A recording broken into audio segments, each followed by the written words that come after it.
Hi, and welcome to the Red Shoe Realty podcast. I'm Stacy Sappington.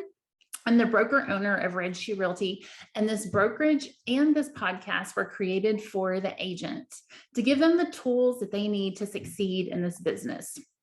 And this is episode 3, and I am delighted to talk with my friend LeVar Harden. LeVar, thank you so much for being here. Thank you for the opportunity. Absolutely. I invited LeVar to talk with me today to talk about a topic that I'm sure everyone has heard about and interested in, but not really sure how to get into it. And that is investing in real estate. LeVar, you are killing it. I'm so proud of you. I love watching your journey. You've done really well. It's a tricky thing, and there's a lot of moving parts to it. And it's something that everyone is interested in. And as a self-employed person, we don't have a 401k. And so this is a really good opportunity for us to have an investment that can support us in our retirement years.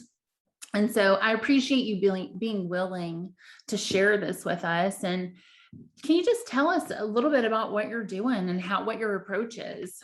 Yeah, so a little bit about myself. So I've been licensed since 2006. I initially got licensed back home in Chicago, and I started investing in real estate in 2009. So when I got licensed, I was 23.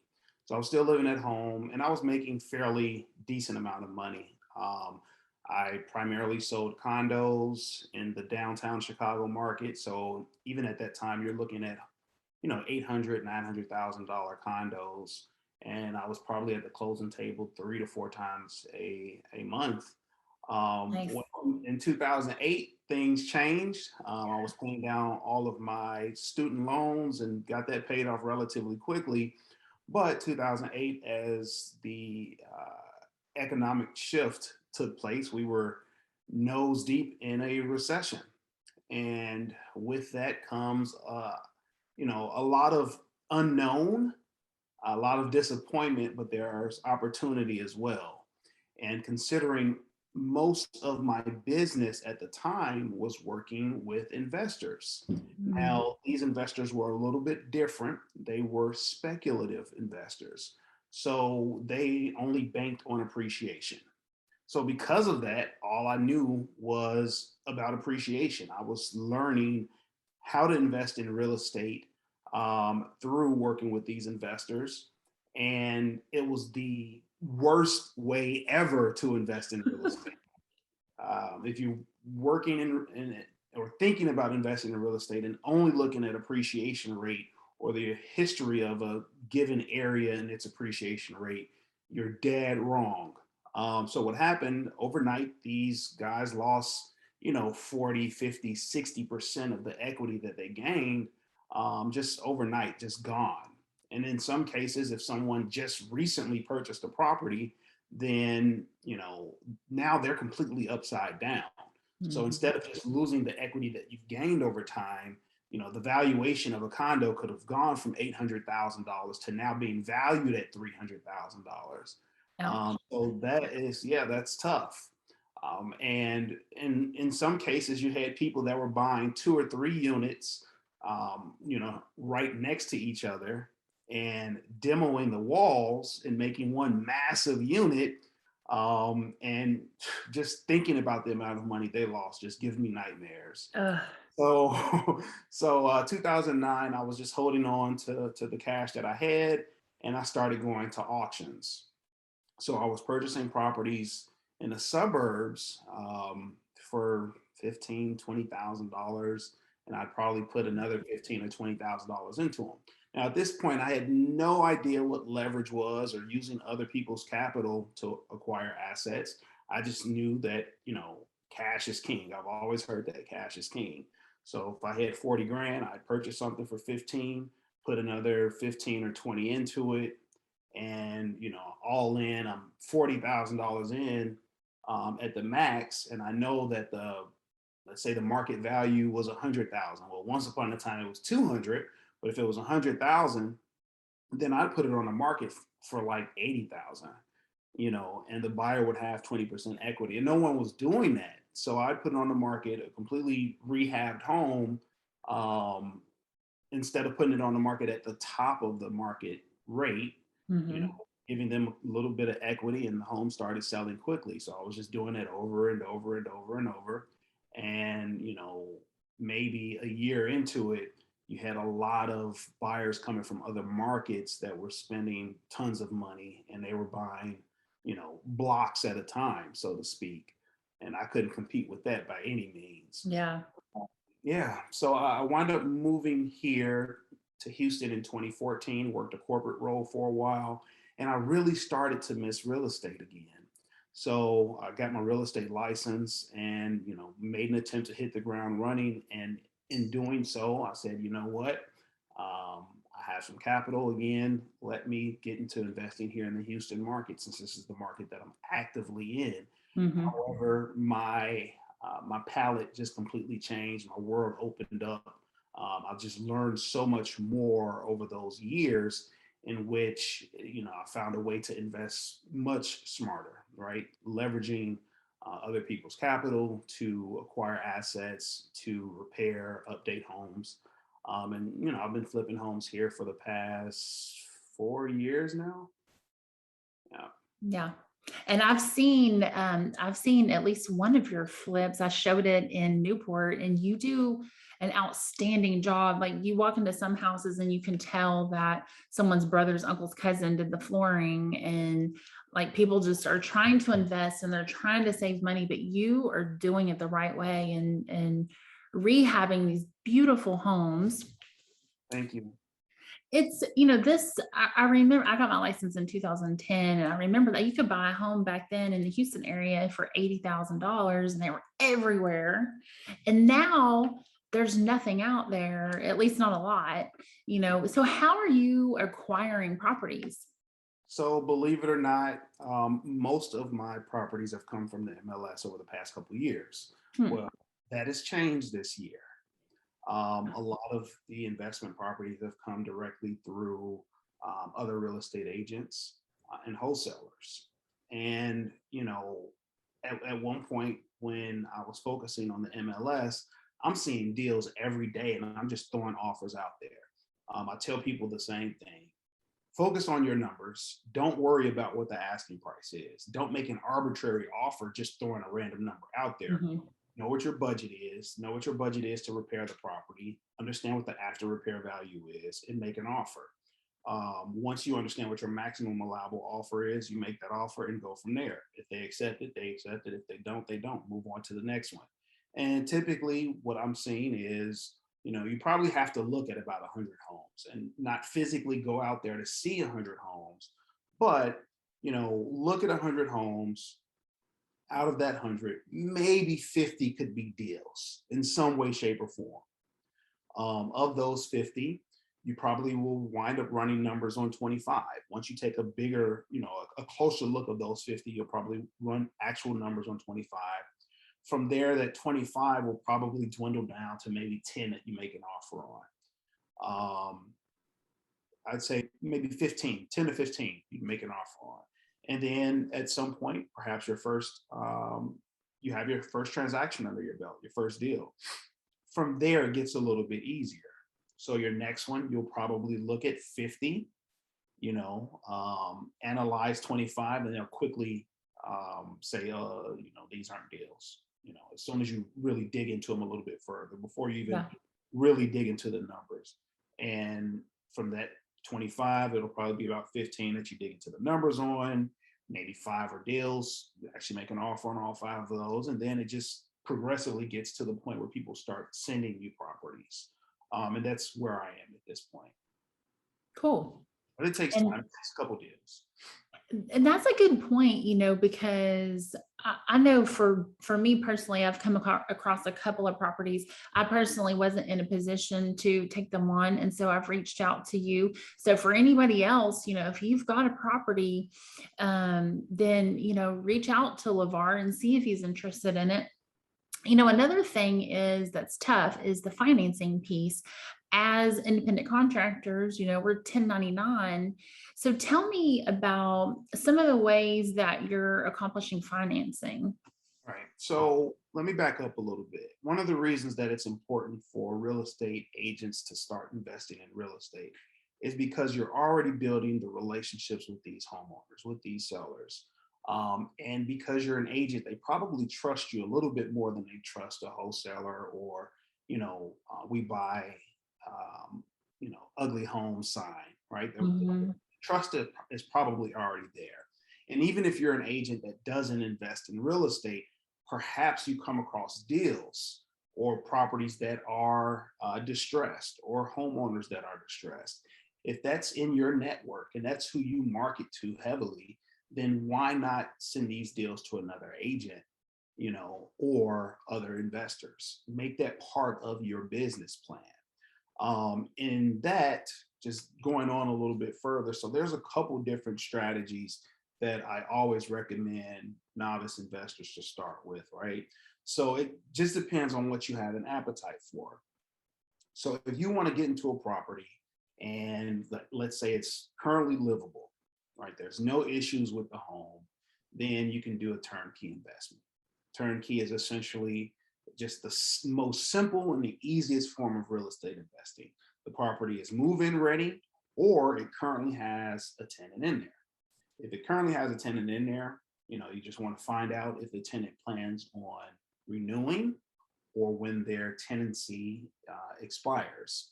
In that case, if it comes up with the expiration is 30 days after closing or just sometime very quickly, at least you'll have 1 month in which the tenant is paying your mortgage. And Mm. then when you think about the financing, those properties might be a little bit easier to finance. Even though we are 1099, you may be able to qualify for just traditional, conventional means of financing, right? One of your preferred lenders, reach out to them, go through the application process. Because this is turnkey, it's probably, again, move-in ready. One other way to do a turnkey investment is even something that's FHA, right? So your FHA loan, you could do 3.5% down, and you would have to live in the property, but you could house hack. So let's say you're a single person and there's a 4-bedroom home that's move-in ready, no issues, and maybe you can rent out the other rooms on Airbnb.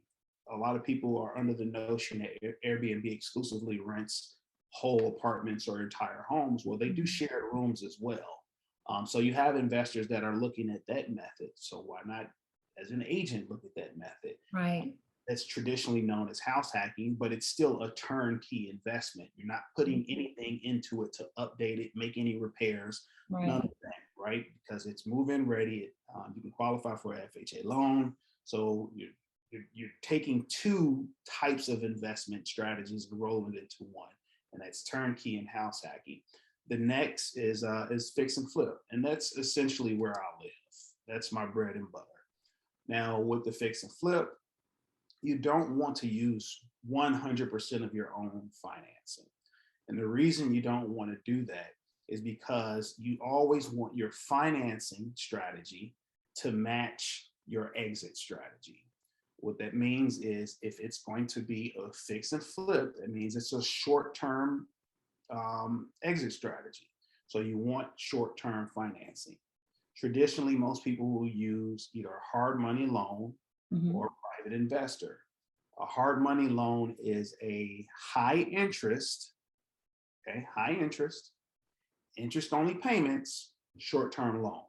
Short term as in 6 months, 9 months, 12 months, however long it takes for that property to get up to market value and to sit on the market and be sold.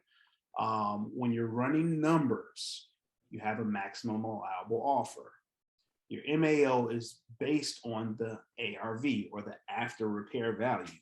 As an agent, you have to be real with yourself. You run the numbers, you look at a home that's comparable or multiple homes in the area that are comparable that have been updated. You don't want to exceed the type of updates for that given market area. So let's say the area, everyone is doing laminate flooring. Okay. there's no reason for you to put in hardwood floors. Right. Laminate costs less. The homes in the area that have sold have laminate. Okay. There's no reason for you to do crown molding and 4-inch baseboards if the other Right. homes don't have that. If the homes don't have marble, they have granite. I'm sorry, they don't have quartz, they have granite. Go the granite route instead of the quartz route. That kind of minimizes your costs and it opens your margin up a little bit more. Hmm. Well, your maximum allowable offer is based on after repair value minus the repairs. You need to have a 30% margin. So just using easy math, what I'm saying is, if we know that the home's value is $100,000 for the market, okay, and let's say we know that it needs $20,000, so you are at 80 grand, okay. So you have to think about the acquisition cost. So if they want to sell it for 40,000, okay, and you need 20, then that's $60,000. You're at a 40% margin instead of a 30% margin. What I'm essentially saying is your maximum allowable offer is actually $50,000 because then it puts you Hmm. at a 30% spread. So if they only want 40 and the house needs 20, then that's a slam dunk all day. Right. Okay. There's pretty much any hard money lender would lend on. They Hmm. do typically want to see that you have some type of cash reserves. What that means is you have the cash for your closing costs and that you have the cash to pay them on a monthly basis and to get the funds, get the flip started. Okay. Um, Typically, the repairs are paid for in draws. And what that means is, again, if it's $20,000, you work out with your rehab or your general contractor. You say, "Hey, GC, how long does this property, or how long will it take to get this property up to market?" If they say 4 weeks, the way that I do it is we'll draw up a contract that says 4 weeks. I pay them $5,000 a week. I pay $5,000 to get started. I list out the work that should be done within that week. Okay, once that work is done, I'll reach out to my hard money lender and then they'll send out an inspector to make sure that work is done. And they send me my $5,000 back. So I'm just essentially using the same $5,000 multiple times, Okay. the entire 4 weeks. Put it back on the market. In some cases, it depends on the market. So whether I'm pricing a home that I'm flipping or I'm pricing a home for the seller, I always look at the absorption rate. Okay. When I'm looking at the absorption rate, I want to see how many new homes are hitting the market per month. And of those new homes that are hitting the market, how many are being sold per month? Okay. When I understand what my competition looks like, I can price accordingly. Hmm. If there's limited supply on the market, you can probably price it for 5 to 10% over where the true market value is. And if you have a lot of competition, then you need to probably price it 5 to 10% under the market value or right at the market value. So it just depends on what your market tells you. A lot of agents don't look at data in that Cool. That is, that's a lot of information, even just in a short conversation, because there's just so many moving parts. And something that occurred to me this morning is for an agent who is considering getting into this and investing in real estate for themselves. I think it would be wonderful for an agent to work with you, have you as their realtor for the education piece to learn all of this because it's so much and you're doing it, you've been doing it and you're successful at it. So if another agent wanted to work with you on their first investment deal, would that be okay? And also, how would they get in touch with you? way. Yeah, absolutely. I'd be open to that.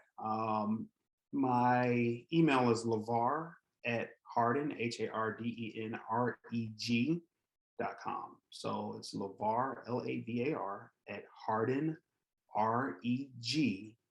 So Hardin Real Estate Group, essentially. The best way to reach me is my cell. It's 832-429-8393.